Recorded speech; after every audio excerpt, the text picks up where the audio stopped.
Bismillahirrahmanirrahim. Assalamualaikum warahmatullahi wabarakatuh. Ya, ketemu lagi dengan saya ya.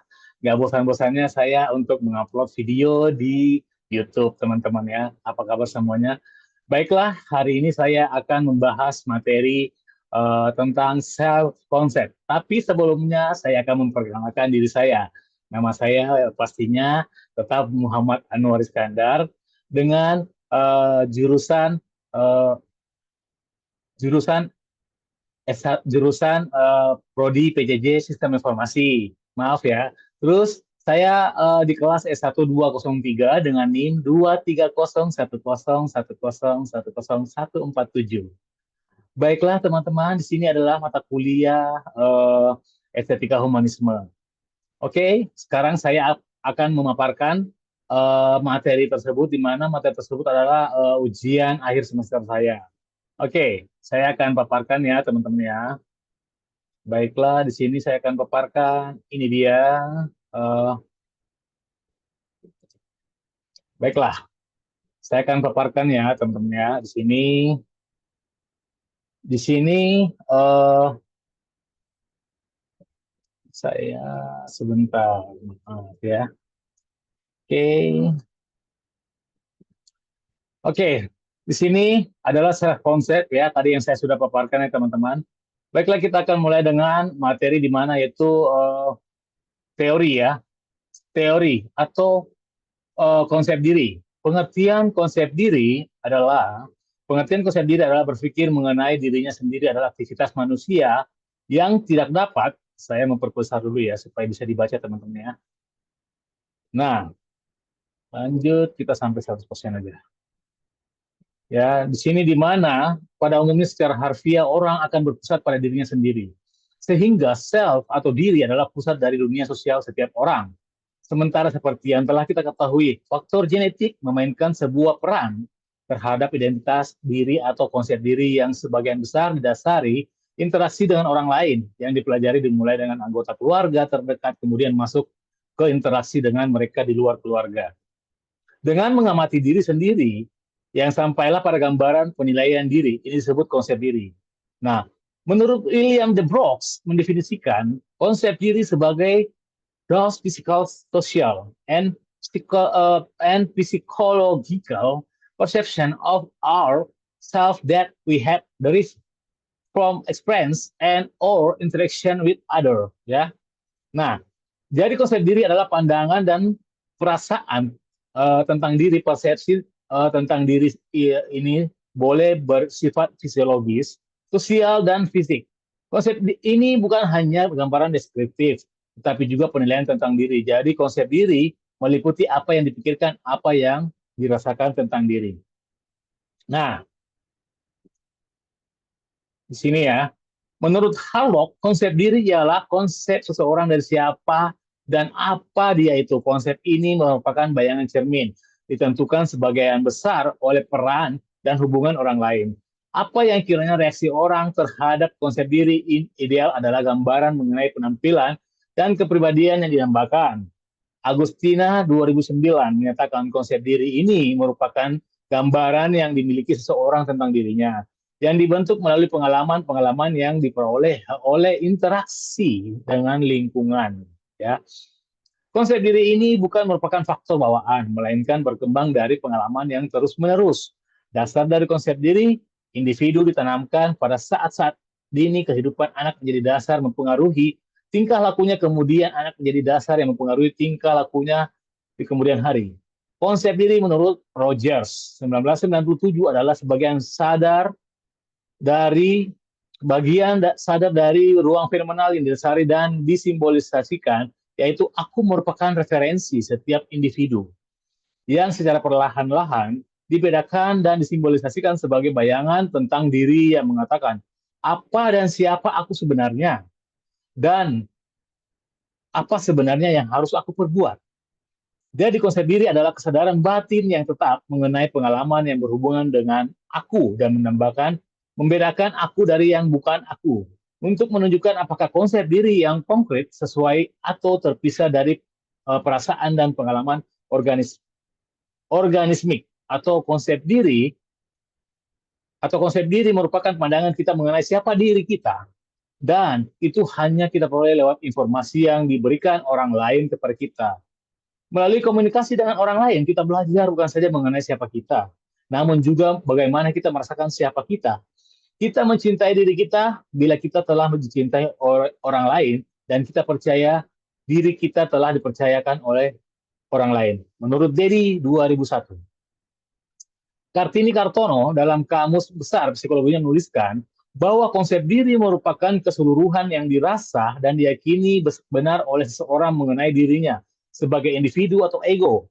Dan hal-hal yang dilibatkan di dalamnya. Konsep diri adalah keyakinan yang dimiliki individu tentang atribut atau cita-cita yang dimilikinya. Bram dan Kasim. Nah, teman-teman ya, atau dapat dimengerti sebagai pengetahuan dan keyakinan yang dimiliki individu tentang karakteristik atau ciri-ciri pribadinya. Menurut Warhol dan kawan-kawan 2000. Berdasarkan pengertian-pengertian di atas, peneliti dapat mengambil kesimpulan bahwa konsep diri adalah pandangan kita mengenai siapa diri kita atau apa dan bagaimana diri kita. Pandangan tersebut memulai dari identitas diri, cita diri, harga diri, ideal, dan gambaran dan serta peran diri kita yang diperoleh melalui interaksi diri sendiri maupun dengan orang lain di lingkungan saya. Nah, selanjutnya, aspek-aspek konsep diri. Menurut Agus Dario 2007, konsep diri bersifat multi aspek, yaitu meliputi aspek fisiologis. Aspek fisiologis dalam diri berkaitan dengan unsur-unsur seperti warna kulit, bentuk, berat, atau tinggi badan. Ya, raut muka memiliki kondisi badan yang sehat, normal, tanpa cacat, dan lain sebagainya. Karakteristik mempengaruhi bagaimana seseorang menilai diri sendiri. Demikian pula, tak dipungkiri orang lain pun menilai seseorang diawali dengan penilaian terhadap hal-hal yang bersifat fisiologis. Nah, di sini ya, demikian pula tak dipungkiri ya, diawali dengan penilaian-penilaian terhadap hal-hal yang bersifat fisiologis. Maaf ya, walaupun belum tentu benar, masyarakat yang sering kali melakukan penilaian awal terhadap penilaian fisik untuk dijadikan sebagian besar respon perilaku seseorang terhadap orang lain. Nah, aspek psikologis yang kedua ya, aspek psikologis meliputi 3 hal, yaitu kognitif, kecerdasan, minat, dan bakat, kreativitas, kemampuan konsentrasi. Kecerdasan adalah kemampuan untuk berpikir secara abstrak, teman. Kemampuan untuk menyesuaikan diri dengan lingkungan, atau Colvin ada pula yang mendefinisikan ya. Intelijensi sebagai intelek plus pengetahuan atau handmon, teknik untuk memproses informasi yang disediakan oleh indera atau Han.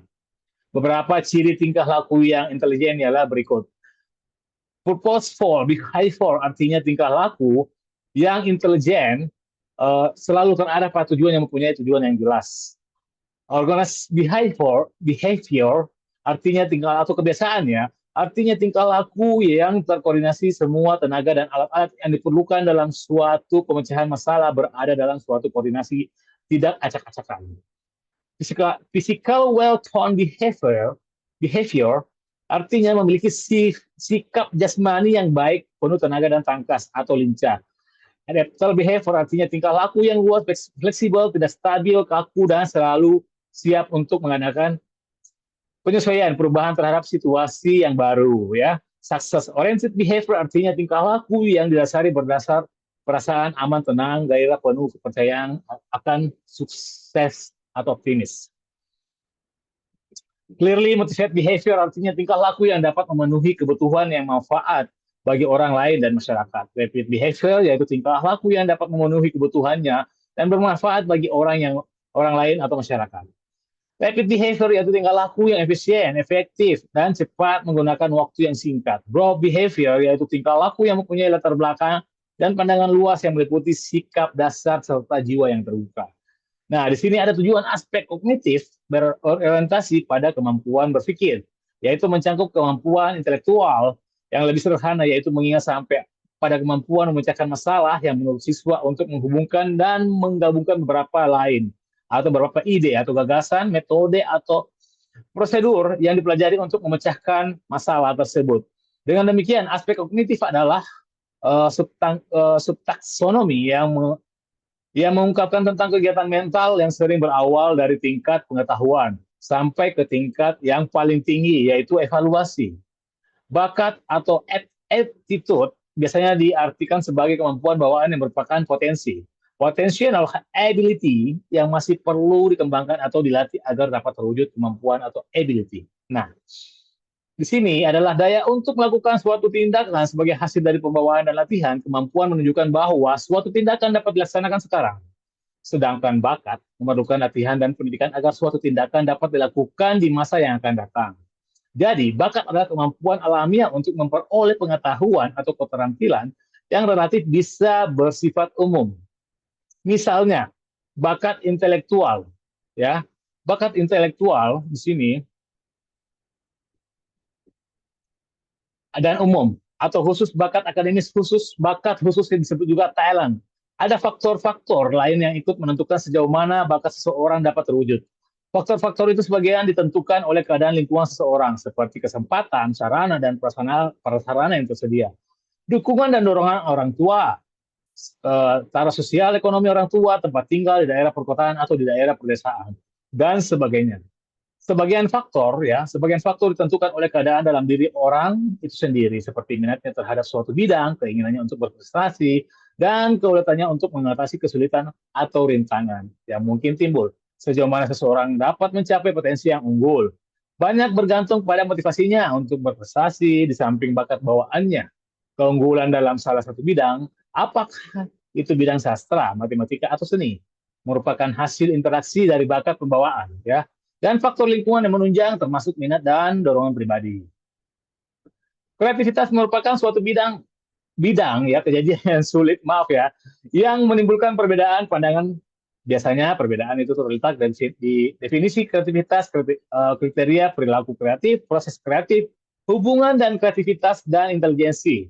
Karakteristik orang kreatif korelat kreativitas dan upaya untuk mengembangkan kreativitas. Dalam suatu penelitian yang telah dilakukan di Indonesia terhadap sejumlah ahli psikologi dalam rangka mengetahui ciri-ciri manakah menurut pendapat mereka paling mencerminkan kepribadian kreatif.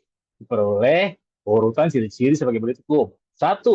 Mempunyai daya imajinasi yang kuat, mempunyai inisiatif, mempunyai minat yang luas, bebas dalam berpikir, tidak kaku atau terhambat, bersifat ingin tahu, selalu ingin mendapat pengalaman-pengalaman baru, percaya diri sendiri, penuh semangat, energik, berani mengambil resiko, tidak takut membuat kesalahan, berani dalam pendapat dan keyakinan, dan tidak ragu-ragu dalam menyatakan pendapat meskipun pendapat kritik, ya seperti itu. Dan berani mempertahankan pendapat menjadi keyakinannya. Afeksik, ketahanan, ketekunan, keuletan kerja, motivasi, berprestasi dalam toleransi stres. Ranah efektif adalah ranah yang berkaitan dengan sikap dan nilai. Ranah efektif mencakup watak perilaku seperti perasaan, minat, sikap, emosi, dan nilai. Beberapa pakar mengatakan bahwa sikap seseorang dapat diramalkan perubahannya bila seseorang telah memiliki kekuasaan kognitif tingkat tinggi. Ciri-ciri hasil belajar efektif akan tampak pada peserta didik dan berbagai tingkah laku. Ranah efektif menjadi lebih rinci lagi dalam 5 jenjang, yaitu receiving atau attending, menerima atau memperhatikan, responding atau menanggapi, mengandung arti adanya partisipasi aktif. Valuing, menilai atau menghargai, organization, mengatur dan mengorganisasikan. Karakteristik by evaluate or value complex, atau karakteristik dengan suatu nilai, atau konasi, kecepatan dan ketelitian kerja, coping stress, atau resiliensis, ya. Nah, dalam istilah sehari-hari, konasi disebut juga dengan kehendak atau hasrat. Kehendak ialah suatu fungsi jiwa untuk dapat mencapai suatu. Kehendak ini merupakan kekuatan dari dalam. Maaf ya, teman-teman ya. Dan tampak dari luar sebagai gerak-gerik, dan hasrat ialah suatu keinginan tertentu yang dapat diulang-ulang. Tenaga-tenaga yang kita gunakan dalam istilah sebagai suatu tenaga atau suatu kekuatan yang mendorong kita supaya bergerak dan berbuat sesuatu. Konasi juga disebut dengan kemauan yang merupakan salah satu fungsi hidup kejiwaan manusia. dapat diartikan sebagai aktivitas psikis yang mengandung usaha aktif dan berhubungan dengan pelaksanaan suatu tujuan. Tujuan adalah titik akhir dari gerakan yang menuju pada suatu arah. Nah, di sini ada pun tujuan kemauan atau pelaksanaan suatu tujuan yang mana harus diartikan dalam suatu hubungan. Misalnya seseorang yang mempunyai suatu untuk menjadi sarana dan era eh, di mana ia belajar dengan tekun walaupun mungkin sambil kerja. Nah, di sini ada ciri-ciri hasrat, ya. Hasrat merupakan motor penggerak, ya. Hasrat berhubungan dengan erat. Oke, di sini kita lanjut lagi ya. Jadi di sini ada empat ya, ada empat ciri-ciri hasrat. Hasrat selamanya tidak terpisah dari gejala mengenal. Hasrat diarahkan kepada penyelenggara suatu tujuan. Nah, di sini Bapak Ibu teman-teman semuanya, di sini ada empat hasrat ya. Saya nggak bisa bacakan semuanya karena waktunya sangat terbatas dan materinya ini sangat jawaban saya ini untuk tentang self concept sangat panjang sekali ya teman-teman ya.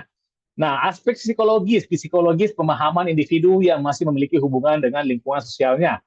Seseorang yang menjalin hubungan dengan lingkungannya dituntut untuk dapat memiliki kemampuan berinteraksi sosial, komunikasi, menyesuaikan diri ya, dan bekerja sama dengan mereka tuntutan secara langsung maupun tidak langsung ya Bapak Ibu. Nah, di sini ada lagi saya bacakan langsung aja ya. Konsep diri sosial yaitu persepsi, pikiran, perasaan dan evaluasi seseorang terhadap kecenderungan sosial yang ada pada dirinya sendiri. Berkaitan dengan kapasitasnya ya teman-teman ya. Dalam berhubungan dengan dunia luar dirinya berperasaan namun mampu dan berharga dalam lingkup interaksi sosial. Konsep diri dapat dianggap positif apabila ia merasa sebagai konsep yang hangat, penuh keramahan, memiliki minat terhadap orang lain, memiliki sikap empati atau supel ya. Nah, Bapak Ibu di sini apabila ia merasa sebagai pribadi yang hangat, penuh keramahan ya, peduli akan nasib orang lain dan aktif dalam berbagai kegiatan sosial di lingkungannya. Dapat dianggap sebagai konsep diri yang negatif apabila ia merasa tidak berminat dan keberadaan orang lain. Acu tidak memiliki empati pada orang lain, seperti itu. Kurang ramah, kurang peduli terhadap perasaan dan nasib orang lain, dan jarang atau bahkan tidak pernah melibatkan diri dalam aktivitas sosial lainnya. Aspek psikologi spiritual, ya, di sini kemampuan dan pengalaman individu ya yang berhubungan dengan nilai-nilai dan ajaran agama. Aspek spiritual disebut juga dengan aspek teologis yang bersifat transendal. Aspek spiritual meliputi tiga unsur yaitu ketaatan beribadah, kesetiaan berdoa dan berpuasa, serta kesetiaan menjalankan ajaran agama. Diri yang berhubungan dengan aspek spiritual ini bersifat vertikal yang artinya keberadaan individu ya. Nah, aspek psikoetika dan moral. Suatu kemampuan memahami dan melakukan perbuatan dasar berdasarkan nilai-nilai etika dan moralitas. Oleh karena itu, proses penghayatan dan pengamatan individu terhadap nilai-nilai moral tersebut menjadi sangat penting karena akan dapat menopang keberhasilan seseorang dalam melakukan kegiatan penyelesaian diri dengan orang lain. Konsep diri moral etik berkaitan dengan persepsi pikiran, perasaan, serta penilaian seseorang terhadap moralitas dirinya. Seperti itu. Nah, terkait dengan realitas, di sini sangat panjang ya teman-teman. Jadi saya akan mengambil inti-intinya saja, karena nanti insya Allah saya akan bagikan materi saya kepada dosen yang sangat baik, yaitu dosen saya di Estetika Humanisme. Nah, persepsi merupakan tahap paling awal dari serangkaian pemrosesan informasi. Persepsi adalah suatu proses penggunaan pengetahuan yang telah dimiliki. Menurut Harlock, konsep diri mempunyai dua aspek, yaitu ya, di sini aspek fisik terdiri dari konsep yang dimiliki individu tentang penampilannya, kesesuaiannya, dan seksnya, arti penting tubuhnya dalam hubungan dengan perilakunya, dan gengsi yang diberikan tubuhnya di mata orang lain. Aspek psikologi, ya, terdiri dari konsep individu tentang kemampuan dan kenyamanan, harga dirinya, dan hubungannya dengan orang lain. Seperti itu ya. Faktor-faktor yang mempengaruhi konsep diri. Dalam buku Harlock mengungkapkan kondisi yang mempengaruhi konsep diri remaja meliputi satu, usia kematangan. Remaja yang matang lebih awal diperlakukan seperti orang yang hampir dewasa. Mengembangkan konsep diri yang menyenangkan sehingga dapat menyelesaikan diri dengan baik. Penampilan diri. Penampilan diri. Penampilan diri yang berbeda membuat remaja merasa rendah diri. Meskipun perbedaan yang menambah daya tarik fisik, tiap cacat fisik merupakan sumber memalukan yang mengakibatkan perasaan rendah diri, sebaliknya daya tarik. Fisik menimbulkan penilaian yang menyenangkan tentang ciri kepribadian dan menambahkan dukungan sosial. Kepatutan seks dalam penampilan diri, minat, dan perilaku membantu remaja mencapai konsep diri yang baik. Nama dan julukan, remaja peka dan malu-malu bila teman-teman sekelompok menilai namanya buruk atau bila mereka memberi julukan yang bernada cemooh. Kehubungan keluarga, seorang remaja yang mempunyai hubungan erat dengan seseorang anggota keluarga akan mengidentifikasikan ciri dengan orang tersebut dan ingin mengembangkan pola kepribadian yang sama. Apabila tokoh tersebut sesama jenis, maka remaja akan tertolong untuk mengembangkan konsep diri yang layak untuk seksnya. Teman-teman sebaya mempengaruhi pola maaf ya, teman-teman. Kepribadian remaja dalam dua cara, yakni pertama, konsep diri remaja merupakan cerminan dan anggapan tentang konsep teman dan dirinya. Kedua, berada dalam tekanan untuk mengembangkan ciri-ciri kepribadian diakui oleh kelompok. Kreativitas remaja yang semasa kanak-kanaknya didorong agar kreatif dalam bermain, dalam tugas akademik, ya, mengembangkan peran individualis dan identitas yang memberi pengaruh yang baik pada konsepnya. Cita-cita, bila remaja mempunyai cita-cita yang tidak realistis, ia akan mengalami kegagalan yang menimbulkan ketidakpercayaan dirinya dan timbul perasaan tidak mampu serta reaksi yang bertahan di mana ia menyalahkan orang lain atas kegagalannya. Nah, seperti itu. Menurut Jalaluddin Rahmat, ada dua faktor konsep diri adalah satu, orang lain. Harris Tech, Sullivan 1953 menjelaskan bahwa jika kita diterima, dihormati, dan disenangi orang lain karena keadaan diri, maka diri akan cenderung bersikap menghormati, menerima diri sendiri. Sebaliknya, jika orang lain meremehkan, menyalahkan, dan menolak kita, maka kita akan cenderung menolak diri kita. Tidak semua orang lain mempunyai pengaruh yang sama terhadap kita. Nah, seperti itu. Orang lain yang sangat penting, signifikan, others, yaitu orang yang paling berpengaruh atau orang yang dekat dengan diri kita. Dalam perkembangan signifikan, others meliputi semua orang yang mempengaruhi perilaku, pikiran, dan perasaan kita. Mereka mengarahkan kita, membentuk pikiran kita, dan menyentuh pikiran kita secara emosional. George Herbert Mead 1943, dan orang yang dekat dengan kita mempunyai ikatan emosional atau affective others. Kita, senyuman, pujian, penghargaan, dan perlakuan menyebabkan kita menilai diri kita secara positif. Sebaliknya, cemooh, ejekan, dan hardikan membuat kita memandang diri kita secara negatif. Atau Richard Daward, W.G. Humble, 1996.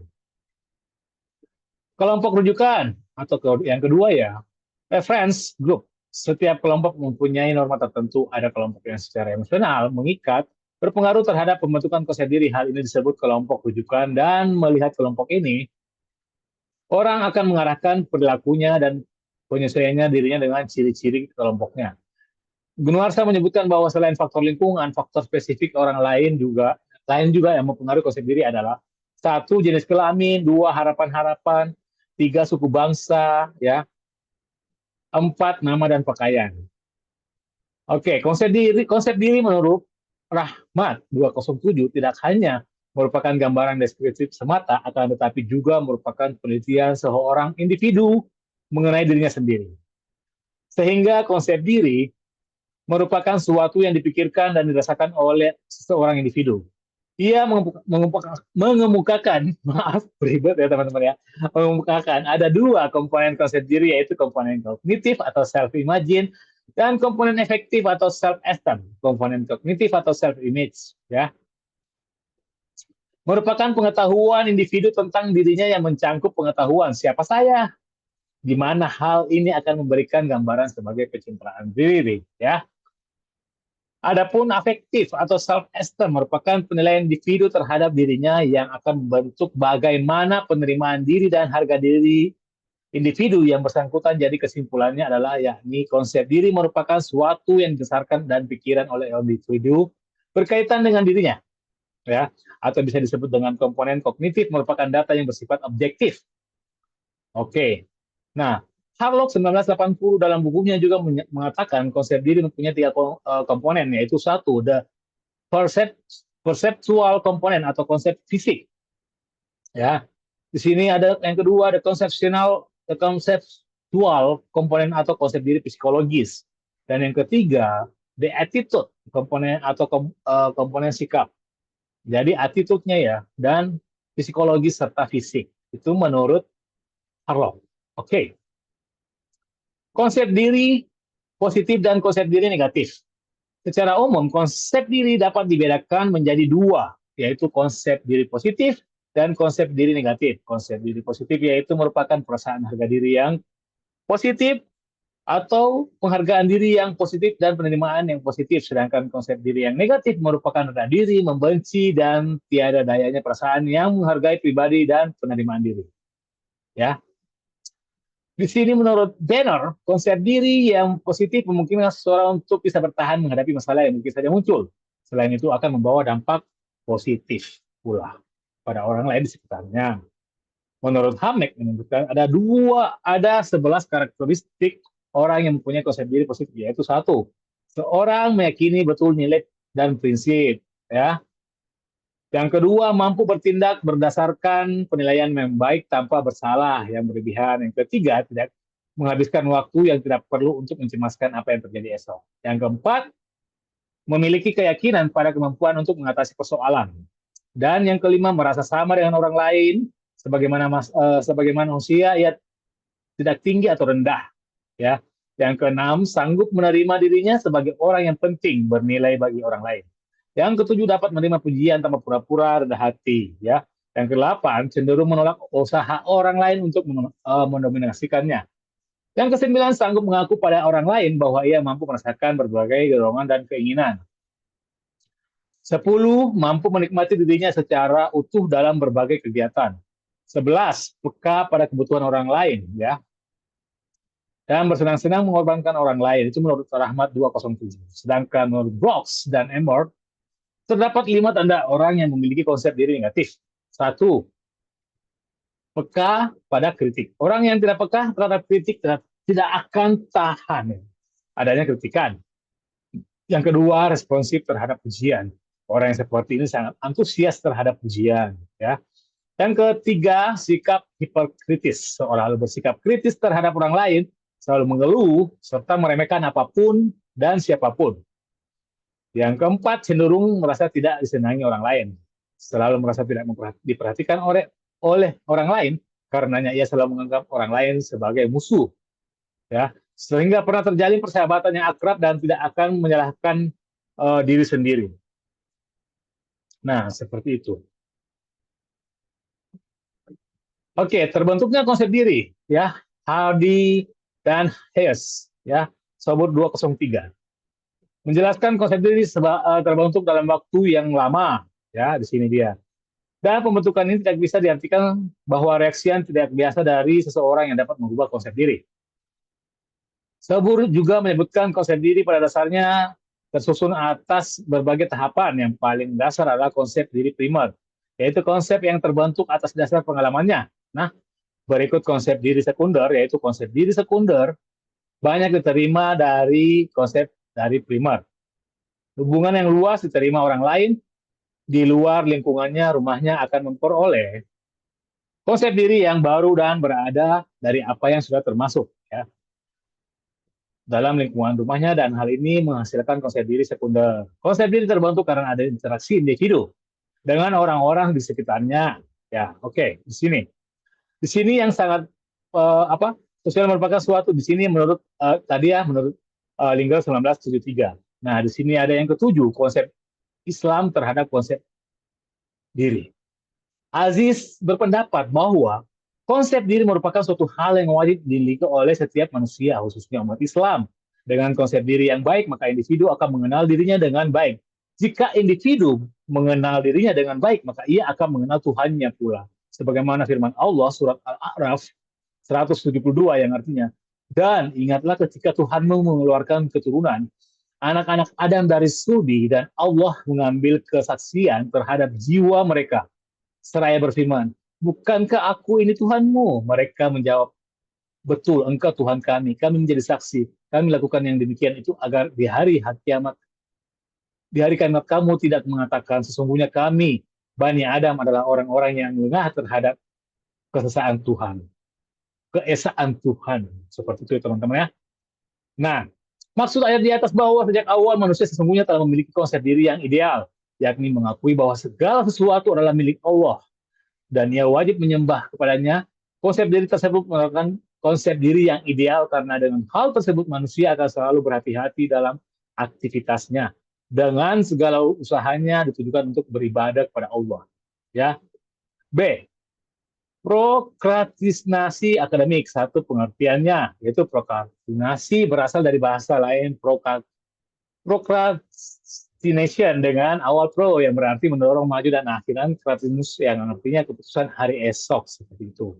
Nah, Noran dalam Akinsola, Tela dan Tela 27 mendiskusikan prokrastinasi akademik sebagai bentuk penghindaran dalam mengerjakan sesuatu yang seharusnya diselesaikan oleh individu. Individu yang melakukan prokrastinasi lebih memilih menghabiskan waktu dengan teman atau pekerjaan lain yang sebenarnya tidak tahu. Nah, penting daripada menyelesaikan tugas yang diselesaikan dengan cepat. Menurut Silver, seorang yang melakukan prokrastinasi adalah bermaksud untuk menghindari atau tidak mau tahu dengan tugas yang dihadapinya. Akan tetapi seseorang pelaku prokrastinasi hanya menunda-nunda untuk mengerjakan sehingga menyita waktu yang dibutuhkan untuk menyelesaikannya. Ellis dan Canus dalam bukunya Nur Gufron mengatakan bahwa prokrastinasi akademik adalah kebiasaan penundaan yang bertujuan dan proses penghindaran yang tugas yang sebenarnya yang tidak perlu dilakukan. Hal ini terjadi karena perasaan takut gagal dan pandangan bahwa segala sesuatu harus dilakukan dengan benar. Seperti itu, ya. Jadi prokrastinasi dapat dilihat dari beberapa batasan, yaitu prokrastinasi hanya sebagai suatu perilaku penundaan, prokrastinasi sebagai suatu kebiasaan atau pola perilaku yang dimiliki individu yang mengarah kepada traits, ya, seperti itu teman-teman. Nah, yang dilakukan sudah menjadi respon yang dilakukan seseorang dalam menghadapi tugas biasanya disertai oleh keyakinan irasional. Prokrastinasi sebagai suatu trait kepribadian. Nah, di sini dia ya. Oke teman-teman ya. Lanjut lagi, Ferrari dalam bukunya Nur Gufron juga membagi prokrastinasi menjadi dua, yaitu fungsional procrastination dan dysfunctional procrastination. Apa itu? Penundaan mengerjakan tugas yang bertujuan untuk memperoleh informasi yang lebih lengkap dan akurat. Yaitu penundaan yang tidak bertujuan berakibat jelek dan menimbulkan masalah. Ada dua bentuk procrastinasi berdasarkan dysfunctional. Satu, decisional procrastination adalah suatu penundaan, pengambilan keputusan, ya. Dan yang kedua satu bentuk coping, yang kedua adalah avoidance procrastination atau behavior procrastination adalah suatu penundaan dalam perilaku yang tampak, ya teman-teman. Burka dan Yuan mengatakan adanya aspek irasional yang dimiliki oleh seseorang procrastination. Seseorang procrastination memiliki pandangan bahwa suatu tugas harus dikerjakan dengan sempurna sehingga ia lebih merasa nyaman untuk tidak melakukannya dengan segera. Karena jika tugas dikerjakan dengan segera, maka ya, maka teman-teman, maaf ya teman-teman ya, maka di sini jika tugas segera tidak akan menghasilkan yang sempurna ya. Nah, kita lanjut lagi di sini. Dari beberapa pengertian di atas dapat diambil kesimpulan bahwa prokrastinasi akademik adalah merupakan kecenderungan individu menunda untuk memulai atau menyelesaikan tugas-tugas akademik yang seharusnya dikerjakan. Tugas-tugas akademik yang sering ditunda berupa tugas individu maupun kelompok serta diikuti oleh dengan berbagai alasan tertentu. Kemudian prokrastinasi dapat dibedakan menjadi dua jenis berdasarkan tujuan dan manfaat penundaan, yaitu dysfunctional, functional procrastination, dan procrastination dysfunctional merupakan penundaan yang bertujuan merugikan. Sementara procrastination adalah penundaan disertai alasan yang kuat. Adalah penundaan yang disertai dengan alasan kuat mempunyai tujuan pasti sehingga tidak merugikan. Oke, bahkan berguna untuk melakukan suatu upaya kognitif agar supaya tugas dapat diselesaikan dengan baik. Oke, jenis-jenis tugas prokrastinasi akademik ya di sini ya. Seseorang prokrastinasi melakukan penundaan ya. Jadi ada jenis-jenisnya, yaitu kita langsung baca aja jenis-jenisnya. Nah, Gufron menyebutkan ada 2 jenis, ada 6 jenis ya. Ada 6 jenis akademik, yaitu Salamon N. Rotulubun 1984 dalam bukunya ya, Gufron. 1. Tugas mengarang. 2. Tugas belajar. 3. Tugas membaca. 4. Kerja tugas administratif, menghadiri pertemuan, penundaan dalam kinerja akademik. Seperti itu ya. Ciri-ciri prokrastinasi akademik menurut Ferrari dan kawan-kawan dalam bukunya Nur Gufron, akademik sebagai suatu perilaku penundaan dapat dimanifestasikan dalam indikator tertentu, dapat diamati ciri-cirinya sebagai berikut. Jadi ciri-cirinya di sini penundaan ya, terus keterlambatan dalam mengerjakan tugas, terus kesenjangan waktu antara rencana dan kinerja aktual. Seorang procrastination kesulitan untuk melakukannya. Nah, melakukan aktivitas yang lebih menyenangkan. Terus dapat disimpulkan bahwa ciri-ciri procrastination akademik adalah penundaan untuk memulai maupun menyelesaikan kerja pada tugas yang dihadapi, keterlambatan dalam mengerjakan tugas, kesenjangan waktu antara rencana dan kinerja aktual yang melakukan aktivitas yang lain. Faktor-faktor yang mempengaruhi prokrastinasi akademik adalah 1, faktor internal. Faktor-faktor yang terdapat dari individu yang mempengaruhi prokrastinasi. Kondisi fisik individu, keadaan fisik, kondisi kesehatan mempengaruhi kondisi individu dalam melakukan prokrastinasi ya. Kondisi psikologis ya. Menurut Milgram dalam bukunya Nur Gufron, kepribadian individu yang turut mempengaruhi munculnya perilaku penundaan, misalnya trait, kemampuan sosial yang tercermin dalam self regulation. Faktor eksternal adalah faktor-faktor yang terdapat di luar diri individu yang mempengaruhi prokrastinasi akademik, antara lain gaya pengasuhan orang tua ya, terus kondisi lingkungan, terus di sini ada karakteristik tugas yang dipersepsikan mahasiswa sebagai tugas menyenangkan ya. Nah, karakteristik prokrastinasi akademik ya, di sini ada beberapa karakteristik teman-teman ya. Ada beberapa karakteristik individu yang melakukan percaya diri, rendah hati, melakukan tugas keras kepala. Keras kepala dalam arti menganggap orang lain tidak dapat memaksanya untuk mengerjakan tugas, manipulasi tingkah laku orang lain. Untuk mengerjakan tugas, manipulasi, menjadikan penundaan sebagai coping untuk menghindari tekanan, merasa dirinya sebagai korban dan tidak memahami mengapa tidak dapat mengerjakan sesuatu yang dapat dikerjakan oleh orang lain. Nah, di sini kalau individu yang melakukan prokrastinasi akademik adalah sebagai berikut. Perfeksionisme yaitu mengerjakan sesuatu yang dirasa kurang sempurna. Pemimpi yaitu memiliki banyak ide besar tapi tidak dilakukan. Prokrastinasi akademik dalam pandangan Islam ya. Allah Subhanahu wa taala senantiasa menuntut pada seluruh umat agar selalu memanfaatkan waktu semaksimal mungkin dan mengisinya dengan berbagai amal-amal atau perbuatan yang positif, bukannya menunda-nunda pekerjaan atau tugas yang seharusnya, yaitu berada di QS Al-Asr ayat 1-3 ya.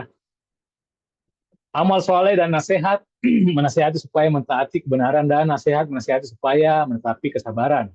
Ayat-ayat di dalamnya menjelaskan betapa pentingnya waktu bagi kehidupan manusia. Jika manusia tidak memperhatikan waktu yang terus berjalan, maka manusia akan mengalami kerugian.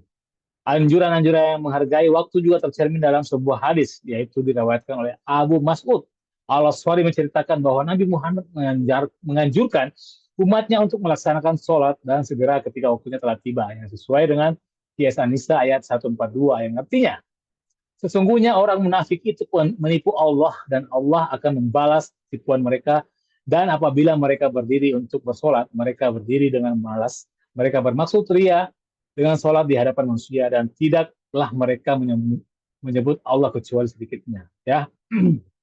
Jadi di situ ayat lain juga menjelaskan tentang menghargai, memanfaatkan waktu ya.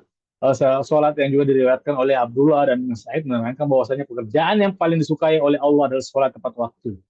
Di sini At-Taubah ayat 54 ya. Dan tidaklah yang menghalangi mereka untuk diterima mereka nafkahnya, melainkan karena kafir kepada Allah dan Rasulnya. Dan mereka tidak mengerjakan sembahyang melainkan dengan malas, dan tidak pula menafkahi harta mereka melainkan dengan rasa enggan. Seperti itu teman-teman ya. Beberapa penjelasan pada ayat Al-Quran dan hadis di atas secara keseluruhan ya dapat menggambarkan bahwa Islam sangat menganjurkan kepada semua manusia untuk selalu memperhatikan tentang waktu, di mana waktu harus dapat dimanfaatkan dengan baik dan benar. Ya, menunda-nunda adalah suatu penyakit berbahaya yang diderita oleh banyak manusia. Prokrastinasi menyebabkan seseorang menangguhkan sebuah amal karena berpikir amal tersebut bisa dikerjakan di hari atau lain waktu. Hubungan konsep diri dengan prokrastinasi akademik yaitu di sini menurut Harlock konsep diri adalah konsep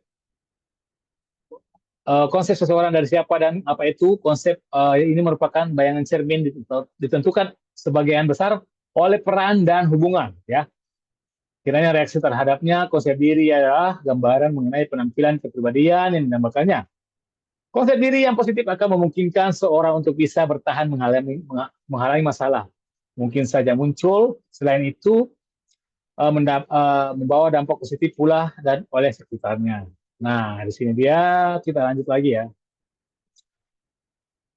Noran mengatakan akademik sebagai bentuk penghindaran dalam mengerjakan tugas yang seharusnya dilakukan oleh individu. Individu yang melakukan prokrastinasi lebih memilih menghabiskan waktu dengan teman atau pekerjaan lain yang sebenarnya ya tidak penting daripada menyelesaikan tugas yang harus diselesaikan dengan cepat. Dalam bukunya Gufron saya menyebutkan indikator. Ya, indikator yang tentu dapat diamati dengan sisi antara lain penundaan untuk memulai dengan menyelesaikan tugas, pelambatan, mengerjakan tugas, senjangan waktu antara rencana dan kinerja aktual. Nah, di sini terdapat beberapa faktor yang mempengaruhi prokrastinasi akademik yaitu kondisi fisik dan kondisi psikologis individu. Dalam kondisi psikologi ini misalnya kurangnya motivasi dalam individu ya. Oke. Oke, menurut Milgram dalam bukunya Govern Keberadaan Individu yang terdapat ya mempengaruhi munculnya perilaku penundaan misalnya trait kemampuan dalam self regulation. Tingkat kecemasan dalam hubungan sosial, kondisi ini misalnya besarnya motivasi yang dimiliki seseorang yang akan mempengaruhi prokrastinasi akademik secara negatif. Semakin tinggi motivasi instrik yang dimiliki oleh individu ketika menghadapi tugas, maka akan semakin rendah kecenderungan untuk melakukan prokrastinasi akademik. Demikian juga sama halnya dengan konsep diri individu, sehingga konsep diri dapat mempengaruhi tindakan perilaku prokrastinasi akademik. Jadi semakin baik konsep diri seseorang, maka akan semakin rendah perilaku prokrastinasinya.